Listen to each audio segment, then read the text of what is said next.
Hi, Professor Charlie Evans here. This morning I'm going to talk a little bit about Latin America and the early revolutions in Latin America. And more specifically, I want to talk a little bit about the impact of disease on political events in Latin America. Now, you might remember from other history classes that you've had the plagues that swept the Roman Empire in the 3rd century, the Black Plague. These all had dramatic impacts on what went on in European history. The first real impact in the Americas was actually the arrival of Europeans in the Americas. And we know the demographic catastrophe that resulted from the arrival of the Europeans. I'm going to be working a little bit here with J.R. McNeil's book on mosquito empires.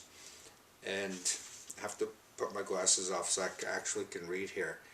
And it's interesting to remember that if Amerindians were numbering between 40 and 70 million in 1492, by the 17th century there's probably 10% of that population left in the Americas.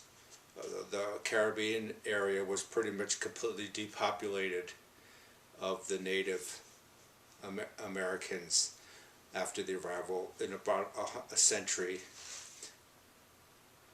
So what did that mean? If the Europeans were going to create a plantation system in the Americas, if they were going to grow coffee, if they were going to grow sugar, if they're going to grow other crops, they needed a population to work the land, and there was no population left in the Americas.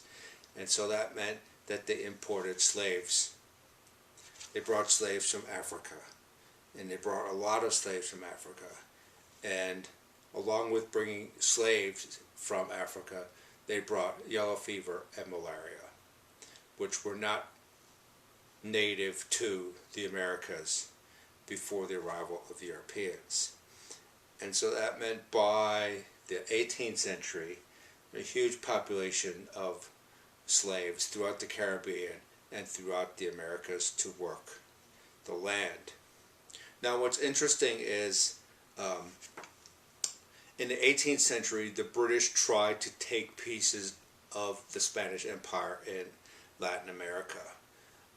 In 1740, 1741 they tried to attack the Spanish stronghold of Cartagena. What they found out was that when Europeans, and more specifically when European soldiers came to Latin America, they died very quickly because they had no immune response to yellow fever or malaria. And so it was not uncommon for Europeans coming to the Caribbean or coming to Central or coming to Latin America to experience enormous death rates, 50, 60, 70% of the Europeans. And so when the British sent an army to try and besiege and capture the Spanish-held city, the Spanish were able to hold on and let the diseases decimate the English invading army. And this happened repeatedly as later France tried to also encroach on the Spanish Empire in the New World. And it's interesting that the French example with regard to Haiti and the attempt to re-control Haiti after the Haitian Revolution broke out really led the French to hands up and say we want out of the Western Hemisphere, and which is why they sold Louisiana to the United States. So more importantly, with regards to the Latin America independence movements, I'd like to say first of all that revolution is a messy affair. It's not it wasn't none of the revolutions, the revolts against Spanish authority in the New World were clear-cut, simple events that occurred, and boom, there was revolution, and a new republic was set up, a native republic. These were really complicated. There were competing factions.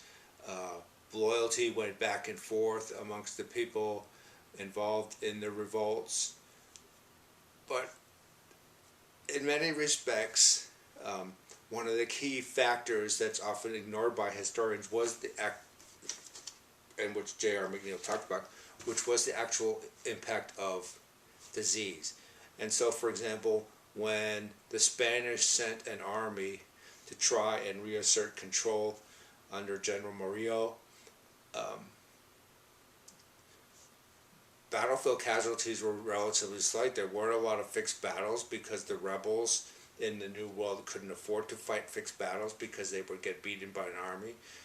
They didn't have the weaponry to stand up to the army, but the rebels and Bolivar and other leaders had the ally of disease, because when Spain brought an army to the New World, they were Europeans. They weren't acclimated to the disease environment of the New World, and there was no way that in the long term that army was able to put down the revolts that led to the independence of the countries of Latin America, eventually Central America. So it's a really complicated thing, and it's interesting that historians often look at really political or economic factors explaining history. And so, like, for example, we might say that Bolivar went to Europe, he studied Enlightenment thoughts, the Enlightenment philosophes, he was inspired by the Enlightenment. But Bolivar trying to achieve independence in his native Latin America was no simple thing of just bringing back Enlightenment thoughts, revolting against Spain, and creating a new republic. It was a really complicated thing. It went back and forth, and disease was really important, a really important contributing factor to Bolivar's eventual success. Okay, thanks.